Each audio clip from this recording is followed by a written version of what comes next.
दोस्तों फिलहाल अगर क्रिकेट की दुनिया में बल्लेबाजी का किंग किसी को कहा जा सकता है तो उनका नाम है स्टीव स्मिथ। स्मिथ ने श्रीलंका के खिलाफ दूसरे टेस्ट मैच में ऐसी सेंचुरी लगाई है जो विराट कोहली रोहित शर्मा को आईना दिखाती है। रोहित शर्मा का एक बयान आपको बताऊंगा कि रोहित शर्मा ने क्या बोला था और स्टीव स्मिथ का शतक उसका जवाब क्यों है।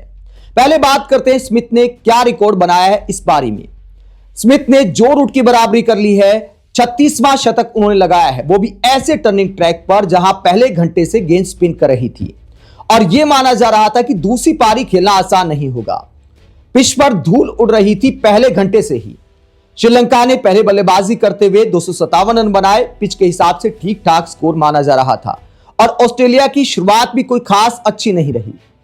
शुरुआत में ट्रेविस हेड 21 रन बनाकर आउट हुए, उस्मान ख्वाजा 36 रन बनाकर आउट हुए और लबुशेन भी 4 रन बनाकर आउट हो गए। 100 पूरे करने से पहले ऑस्ट्रेलिया ने 3 विकेट गंवा दिए थे 91 रन पर। वहां से लगा था कि श्रीलंका इस मैच में अपनी पकड़ बना सकता है क्योंकि गेंद जबरदस्त स्पिन कर रही थी, लेकिन उसके बाद मास्टर क्लास आती है स्टीव स्मिथ के बल्ले से और एलेक्स कैरी के बल्ले से। एलेक्स कैरी से ऐसी पारी की उम्मीद नहीं की थी श्रीलंका वालों ने। स्मिथ तो महान बल्लेबाजों में से एक हैं, तो अच्छी पारियां कई बार खेल जाते हैं किसी भी हालात में, लेकिन एलेक्स कैरी ने श्रीलंका वालों को सरप्राइज कर दिया। एलेक्स कैरी 139 रन बनाकर नॉट आउट हैं और स्मिथ 120 रन बनाकर नॉट आउट हैं। 239 रन की एक बड़ी पार्टनरशिप हो चुकी है और अब भी दोनों बल्लेबाज नॉट आउट हैं। 73 रन की लीड ऑस्ट्रेलिया के पास हो चुकी है और अब मैच और सीरीज ऑस्ट्रेलिया के हाथ में नजर आ रहा है। यहां से 2-0 से ऑस्ट्रेलिया बड़े आराम से इस सीरीज जीत सकती है। अभी 7 विकेट ऑस्ट्रेलिया के हाथ में है। हो सकता है यह मैच भी ऑस्ट्रेलिया पारी के अंतर से जीत जाए तो श्रीलंकाई क्रिकेट के लिए शर्मसार करने वाली हार हो सकती है, लेकिन इसके लिए आपको स्मिथ और एलेक्स कैरी की तारीफ करनी पड़ेगी। दोस्तों स्टीव स्मिथ 36वें शतक तक पहुंच गए हैं, जो रूट की उन्होंने बराबरी कर ली है। फिलहाल जो बल्लेबाज खेल रहे हैं इंटरनेशनल क्रिकेट में, तो सबसे ज्यादा शतक लगाने के मामले में जो रूट और स्टीव स्मिथ पहले नंबर पर आ गए हैं। एक जमाना था 4 साल पहले विराट कोहली सबसे आगे थे, लेकिन उसके बाद भारत में जैसे स्पिन ट्रैक बनाए जाते हैं, विराट कोहली कुछ कर नहीं पा रहे। बल्लेबाजी का एवरेज गिरते गिरते 50 से भी नीचे आ गया और रोहित शर्मा ने एक बयान दिया था। रोहित शर्मा ने कहा था कि देखिए भारत में ऐसी स्पिन पिच है, सबका एवरेज गिरा है, सारे बल्लेबाज रन नहीं बना पा रहे, हम बाहर जाकर रन बनाते। तो भैया स्टीव स्मिथ टर्निंग ट्रैक पर रन कैसे बना लेते हैं।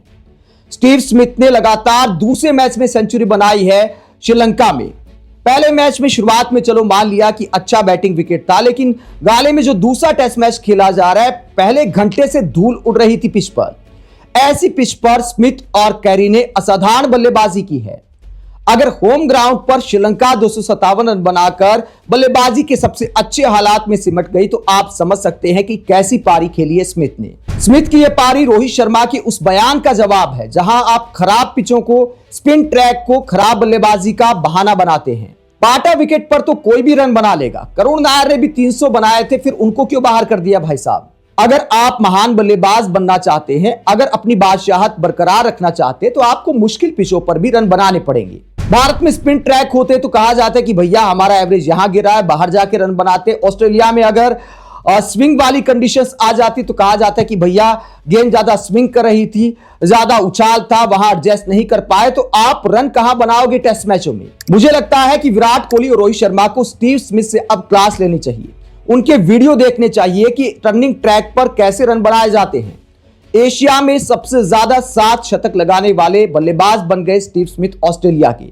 रिकी पोंटिंग को उन्होंने पीछे छोड़ दिया है और आप कह सकते हैं कि यह जो सदी है, टेस्ट मैचों में स्टीव स्मिथ से बड़ा शायद कोई बल्लेबाज नहीं है। जिस तरह वो रन मशीन की तरह बल्लेबाजी कर रहे हैं। हालांकि T20 में भी उनका एक शतक आया था, अभी BBL में 3 शतक वो T20 में भी लगा चुके हैं। दोस्तों श्रीलंका में 2 टेस्ट मैचों में लगातार स्मिथ का यह दूसरा शतक है। रिकी पोंटिंग का भी एक बयान आया था, उन्होंने कहा था कि फैब 4 में आप इस वक्त 3 बल्लेबाजों को ऊपर मान सकते हैं, जो रूट, स्टीव स्मिथ और केन विलियमसन। इस सदी के महान बल्लेबाजों में इन 3 को आप टॉप पर रख सकते हैं। उन्होंने विराट कोहली का भी नाम लिया था कि कुछ साल पहले विराट कोहली की गिनती भी इन सब में होती थी, लेकिन अब विराट कोहली पिछड़ गए हैं। और दोस्तों वाकई आंकड़े इस बात की तस्दीक करते हैं। 4 साल पहले एक बहुत बड़ा फासला था विराट कोहली और बाकी बल्लेबाजों में। विराट कोहली एक वक्त T20 रैंकिंग में भी नंबर 1 थे, टेस्ट मैचों में भी नंबर 1 थे, ODI में भी नंबर 1 थे। आईसीसी रैंकिंग में विराट कोहली की तूती बोलती थी। लेकिन अब ये हालात आ गए हैं कि ओडीआई को छोड़ दे तो बाकी दो फॉर्मेट में विराट कोहली टॉप 10 बल्लेबाजों में भी नहीं है। एक वक्त ऐसा था जब बहुत सारे क्रिकेट एक्सपर्ट भविष्यवाणी कर रहे थे कि सचिन तेंदुलकर का 100 शतक का रिकॉर्ड विराट कोहली बड़े आराम से तोड़ देंगे। उनके पास कई साल का समय है, लेकिन 5 साल विराट कोहली ने जाया कर दिए। अब ज्यादा क्रिकेट बहुत सारे लोगों को लगता है कि बचा नहीं है। 3-4 साल और भी खेलेंगे तो ओडीआई क्रिकेट ज्यादा खेला जाता नहीं है। T20 से विराट कोहली ने रिटायरमेंट ले लिया है। टेस्ट मैच में भारत में स्पिन ट्रैक बनाए जाते, वहां उनसे रन नहीं बनते। ऑस्ट्रेलिया गए, वहां पर एक सेंचुरी जरूर आई। ऐसे में 100 शतक का जो रिकॉर्ड तोड़ने की बात है सचिन तेंदुलकर का, वो तकरीबन अब असंभव नजर आता है। सिर्फ विराट कोहली के लिए नहीं, जिस तरह आजकल क्रिकेट खेला जा रहा है, मुझे लगता है कि कोई नहीं तोड़ पाएगा सचिन का वो रिकॉर्ड। आप स्टीव स्मिथ की लगातार रन मशीन की तरह बल्लेबाजी को लेकर क्या सोचते हैं कि जिन पिचों पर भारत के बल्लेबाज स्ट्रगल करते हैं, स्पिन ट्रैक का बहाना बनाते हैं, उन पिचों पर स्टीव स्मिथ की इस असाधारण बल्लेबाजी को लेकर आप क्या कहना चाहते हैं? कमेंट बॉक्स में अपनी राय जरूर दें। साथ ही देखते रहिए पब्लिक मीटर, चैनल को सब्सक्राइब भी करें। नमस्कार।